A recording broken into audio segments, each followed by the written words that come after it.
2 years ago, we asked for some funding to build a super resolution microscope. So the first of its kind in the university, and actually one of the first in the country as well. And we were very lucky because Michael Beverley came up with some money to allow us to build it. So this is a very high spec, very high resolution microscope which allows us to use light to see things in very fine detail, about 10 times better than a normal microscope.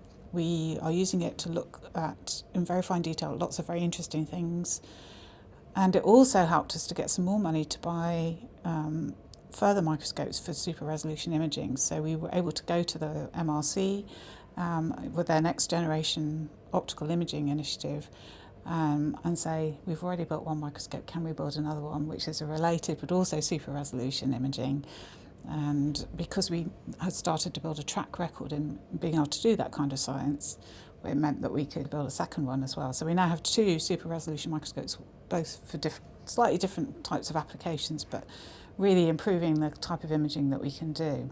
The problem with the normal microscopes that you have is you just cannot see in enough detail. It really allows us to get some very interesting information that we wouldn't otherwise be able to get about where our proteins are, how they're localised, what they might be doing inside the cell. So an example might be, we recently looked at a protein that's involved in building cilia.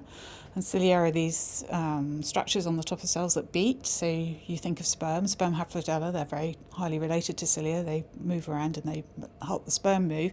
So you have cilia on your trachea that helps move mucus. You have cilia in your kidneys that help detect flow of urine through the kidney.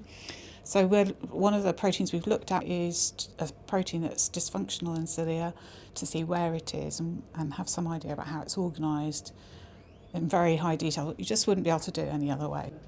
If people are applying for funds to do research, because it's becoming more and more expected that you can see this fine detail with these types of microscopes, if you can say that we've got it and that we can do it, that means we're more likely to get funded for our research grants. It's a resource for everybody across the university.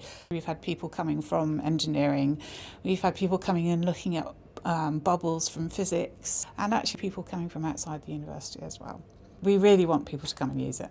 It's really revolutionised our ability to image things. It just gives us the ability to do more than we could before.